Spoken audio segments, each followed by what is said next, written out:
and it was like a really big bit. So, I mean, flung my hands around and sprayed blood everywhere. And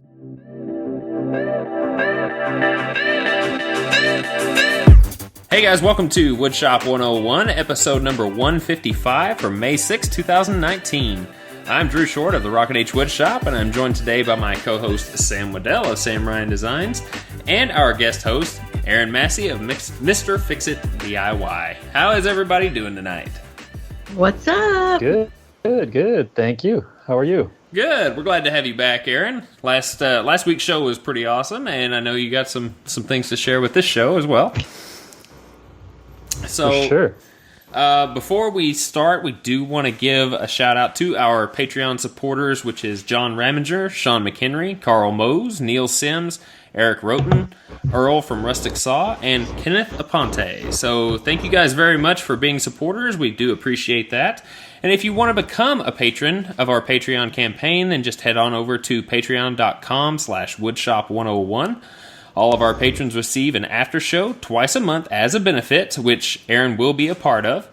And you can also support the show by purchasing some podcast swag. You can go to countrysideworkshop.com/shop for that link.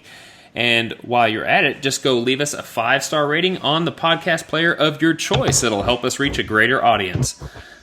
We also want to give a shout out to the sponsor of the show, which is Willie and Chrissy over at Organic Creations Woodshop. There will be a link in the show notes for this, and they have worked with Jeremy and Sam as well as many others, not including myself, but they have done some logos for a lot of people, and they do great work. They have redone our logo, and that will be live on our thumbnails as well as our Instagram feed, so be sure and check them out if you guys want to see what they're all about. They do great work. So, yes, they do. This is our Fast and Loose episode. We've got a lot of things that we cover in a short amount of time, and we did have a comment sent to us from Darthjad. It's my favorite Darth. Yeah, Darthjad. It says, it's always a pleasure to listen to you guys go on about silly stuff. I enjoy the chemistry that you guys have, so please keep it up. But he did send us a question, which is, what is the scariest accident/mishap that has ever happened to you in your shop? I feel like you brought me on specifically for this topic. No, I swear. But Jeremy did put this topic together, but I've got some accidents that have happened. One in particular just sticks in my mind. I don't know about you, Sam, if you've got something that has happened before. I do. It just happened, like last week. Well, I was so scared. Let's start with you. Yeah. Okay, so I always respect the tools because I'm not scared of them. I respect them. If I hear a weird noise or something sounds off, I always make sure everything is tightened or, whatever. So, I mean, I was on the router table, and the router table kind of scares me anyways, and it's I don't know why, but it just scares me. I wasn't using a fence because I couldn't use a fence because I was using, I was doing that circle template. Mm-hmm. So I don't know what happened, and I still am like so nervous to talk about it because so we have the woodpeckers lift. My grandpa has had it for years. We love it. He built the table that like Norm Abram built for his router table. I mean, it's great. So we have a Porter cable router, and I mean, I always tighten it really tight. So I don't know like really what happened. Basically the router bit came loose, and it was like a really big bit. So, I mean, this tall maybe. And so the chuck I had tightened, and then like the bottom part of the bit, I don't put it like down all the way to the blade. I leave it up a little bit. So I don't know what happened, but basically it like shot the cover off. It like wobbled, and I like had no warning sign, no nothing, no sound, nothing. I just like turned the router on because I had stopped because I had to go get a new piece. So I nailed my template down. I put my new piece on top, turned it on. I mean, the last one was fine. I didn't, like I said, I didn't hear anything. Turned it on and literally thought, thank God I was wearing my safety stuff because and thank God I didn't have the aluminum one on. I just had a plastic one on. And it like literally took it and like shot it like all the way across the shop. And I was so scared. I was like, what just happened? And I thankfully I quickly turned it off because you're kind of like in shock and you're like, what just happened? And then you're like, oh my gosh, am I okay? And then I'm like, okay, I need to turn it off. So I turned it off and then it was okay. But I mean, it was the scariest thing. My grandpa was out cutting the grass. So, cause he doesn't really work with me every day. He, just comes down and fiddles with something he's working on and then kind of like lets me do my own thing. And I was so scared. I was like, Grandpa, something's really wrong with the router. I don't know what happened. It just shut off. He was like, what are you talking about? I was like, it just shut off, literally. And so I was vacuuming today and I still found like little red pieces of plastic from the cover thing. I can't even think of the name right now, but it was scary. And so we took the router apart and basically what seems to have happened is that it came loose. So, I mean, that's never happened before. He said it never happened before. So, and I tightened it really tight. I don't know. Huh. It was really scary. I think people have a fear of routers because you're staring at the business end of the router. Not the other way where you just see, the pretty covers and stuff and the bit's all hidden. You're actually staring at the bit. And that was a huge bit. And I think I get nervous because I've seen it, like, if you go the wrong direction, I've seen it kind of, like, pop. And so I've always been, like, a little hesitant. And now I'm, like, even more hesitant. So, like, the other day I had to use it after that happened. And my grandpa was like, don't, ignore it. Like, get back on it immediately. You'll be fine. And so I got back on it and I did one pass and then I like took the cover off and made sure it was tight. And then I like put the cover back on and then I tightened it. And then I was like, okay, one more time. And then I did it one more time. Then I was like, okay, now I don't have to take the cover off. I'll just kind of wiggle the bit and make sure it's like, it doesn't move. And then I did that like 17 times. So and she's doing the groundhog test, flipping the switch on. Yeah, I know. And that was so funny because we took it all apart. So it was actually great because, I mean, the pro of this is that my grandpa, I came into a shop that was already kind of set up. So I haven't really been able to do much maintenance on all of the tools. I know maintenance on some of the tools, but it was nice because we had to take it all apart. So I learned how to take it all apart and I learned like where everything goes. And so that was a good thing about this bad thing that happened. So just leaves you with a little PTSD now. I know. I'm like, what? We have to use the router? Because I have to do like a simulated shiplap for the haul tree. And I was going to do it on the router, but then I was like, no, I can do it on the table saw just as good. So I'll just do it over there. I don't want the router. Thank you. So that's my story. All right. Well, Aaron, it sounds like you've got a bad accident that you want to share, or that you can share. What was yours? Well, a lot of people know me specifically because I put my hand through my table saw. No, so it was part of my claim to fame. Mm-hmm. So, but yeah, a couple years. So I guess it'll be. I remember when this happened. Yeah, 2 years. I remember seeing it. 2 years in November, so about a year and a half, I guess, ago.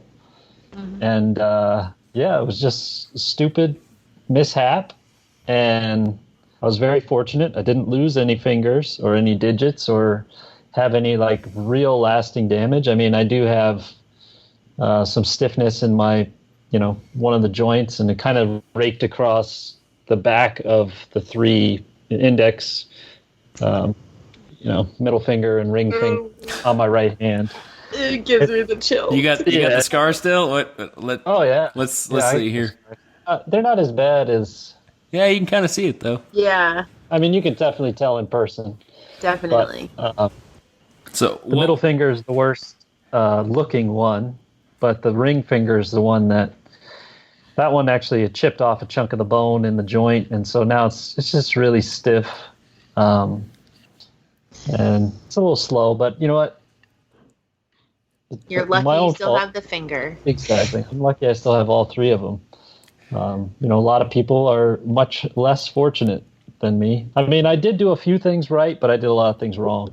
And you know, it really comes down to just kind of rushing and trying to do something quickly. Was there just some is there a play-by-play that you care to Oh, share? Oh yeah, I mean, I'm happy to tell you. Like, so I did a video actually about it. You can watch, and I kind of broke down every step of how and why it went wrong. That's on my YouTube channel, which you can find at youtube.com/MrFixit. But yeah, so I was working on a custom vanity that I built here in my Jack and Jill bathroom remodel. And I was working on a drawer front. I needed to cut down a drawer front a little bit. It was a little too big. And so I was just shaving it down on the table saw. And when I was pushing it through, I was rushing. Like I had something to do or somewhere to be. So I literally was like, I'm just going to go rip this real quick and put the drawer front on. And then I had somewhere else to go. And I just kind of slapped it on the table saw, fired it up, pushed it through, and I didn't have my riving knife on. That was like the big mistake, because it had been bent a little bit, and so it was always catching things. So I took it off, and I never put it back on. Didn't think about it. And so the piece, as I pushed it through, I was kind of pushing towards the fence with my right hand, and as I pushed it through, the piece kind of turned a little bit behind the blade. And so as soon as that happened, the piece kicked up and kicked straight back at me and slammed me in the side, like my hip area. I was turned sideways kind of, and it hit me kind of in the hip. And I'm not sure if that same motion of the piece getting flipped up and flipped over and kicked back at me caused my hand to kind of swing into the blade, or if it was the piece coming back and hitting me, and like my reaction of kind of slumping forward and like that bringing the hand in the blade. But, you know, it was like a split second fraction, you know, it happened so fast. And so I knew like immediately that it wasn't good. You know, what? Were you scared to look at your hand? Not really. I looked down at it like immediately and I was just pissed. Like I was really mad. It didn't hurt really, but it just felt, you know, just felt different for sure. Something like, knew something was up. And I looked down at it and it was like, you know, just like kind of mangled flesh on the back of my fingers. And I was like, God.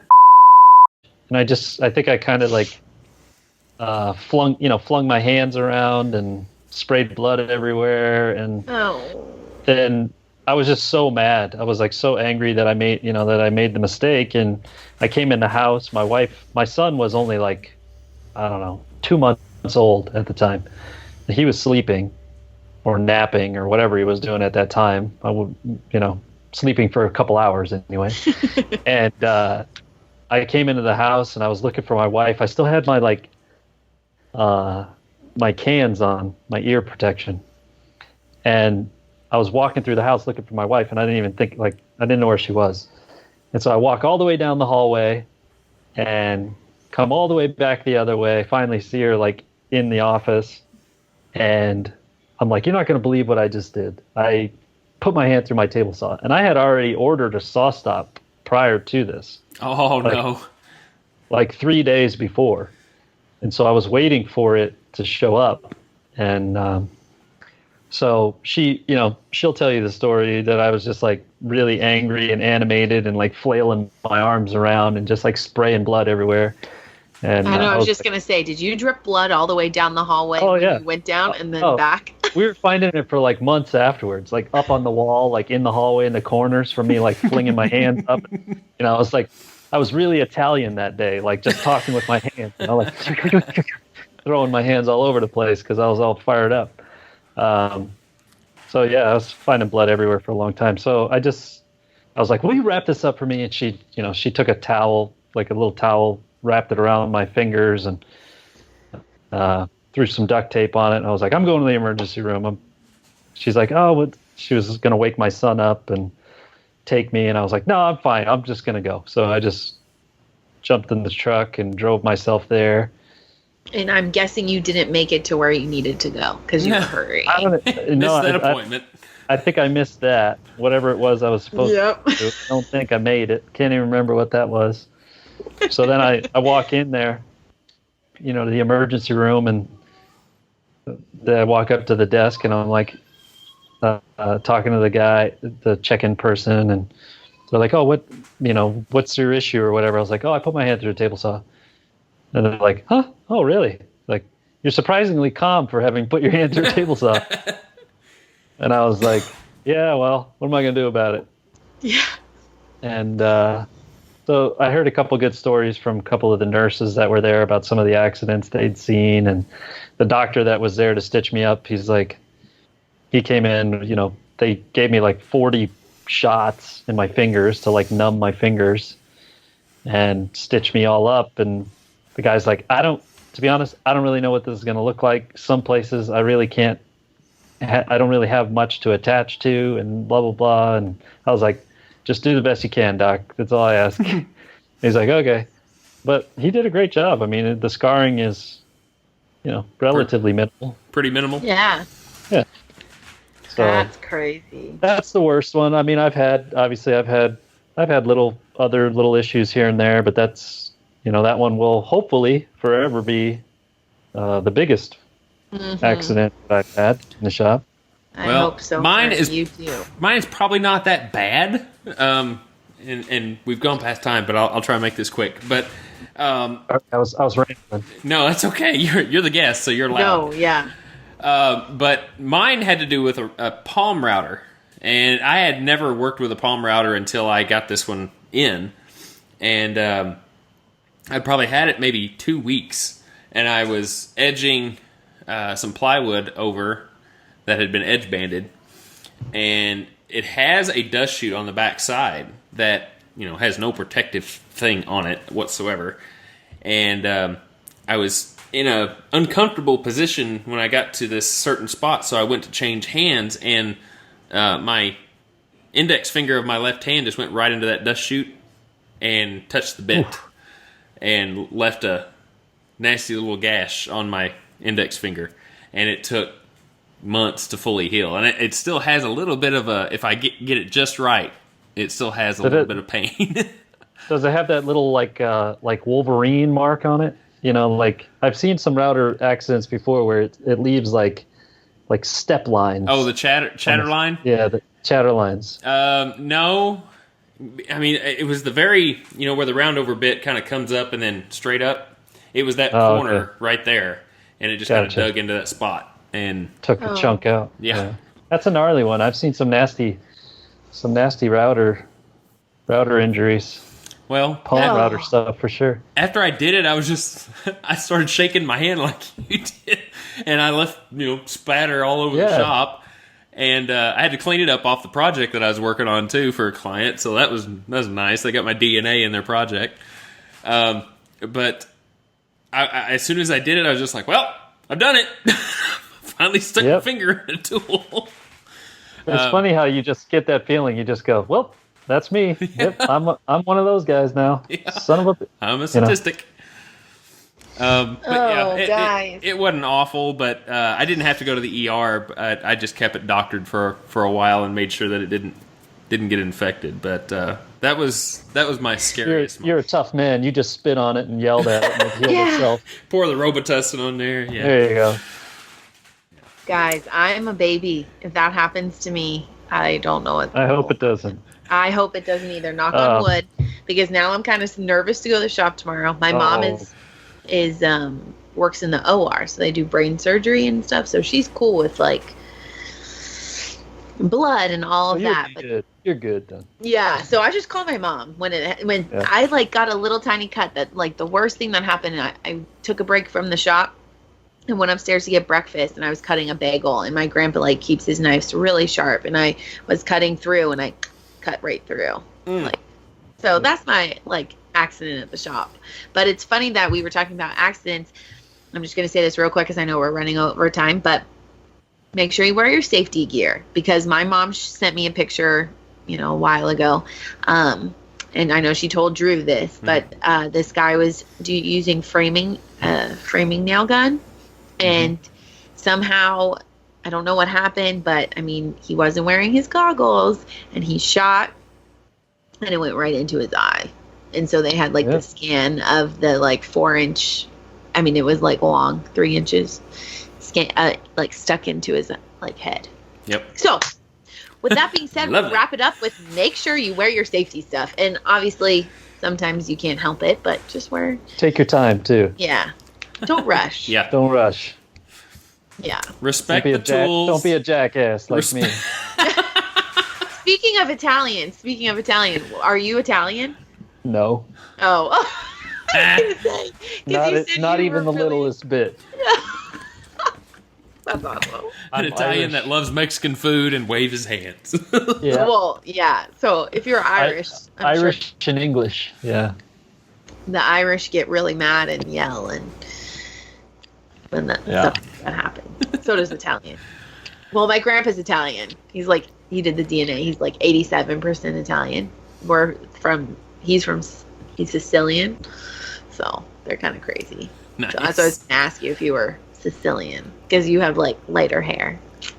Anyways, we can wrap up the show. Yeah, that's another story. So, Aaron, stay tuned for the next show when I talk about my lineage. Yeah. That would be the after show. Go around. That would be the after show. So, Aaron, I know you did this on the last episode, but go ahead and tell people how they can go ahead and get a hold of you if they want to. Yeah, you can find me on Instagram at Mr. Fix-It DIY. Find me on YouTube. You can just type in Mr. Fix-It. You'll find my YouTube channel. You can email me directly as well, Aaron at MrFixItDIY.com. And you can check out my podcast also at How to Home, which is a home improvement podcast. I'm all over the place. Just Google is your good friend. Yeah. Yeah, we forgot to mention the podcast. Is cool. I know, because it's a little different than ours, and you can learn a lot because I've been listening to some of them. So definitely go check it out. Yep. Check it out. It's on my list. It's a home improvement podcast. It's it's not a woodworking podcast. It's not really a makery podcast. It's more about home improvement and tackling projects around the house. Okay. Yeah. Very cool. Well, if you want to get a hold of either Sam or myself individually, Sam does have her own website, which is now up, she said on the last episode, which is SamRyanDesigns.com. Contact information can be found there, as well as rhwoodshop.com. My contact information will also be found there. We're very active on Instagram, and I am pretty active on YouTube as well. If you need to get a hold of the podcast itself for all three of us, you can email us using the email address of kickback@woodshop101podcast.com. And we do have a voicemail line that you can call from any phone device or landline, whatever you got, which is 409-234-3959. And don't forget the voice memo app on your phone. You can record a voicemail through that and send it to the email that I just mentioned. So we want to thank Aaron again for coming on the show. And if you are a patron of the show, you will be able to hear the after show that he will be a part of. So if you are not a patron, become one, and you'll be able to check that out at any time that we have a guest on, which is just about every episode. So Aaron, again, thanks so much for being on. We appreciate it. Appreciate you guys. Thank you so much for having me. It was a lot of fun. Yes, it was. So from Aaron, Jeremy, who is not here, Sam, and myself, we want to wish you guys well. Please be safe in your shops, and we'll talk to you on the after show. So 1, 2, 3, boom! Boom! Definitely be safe, since we just heard all the horror stories.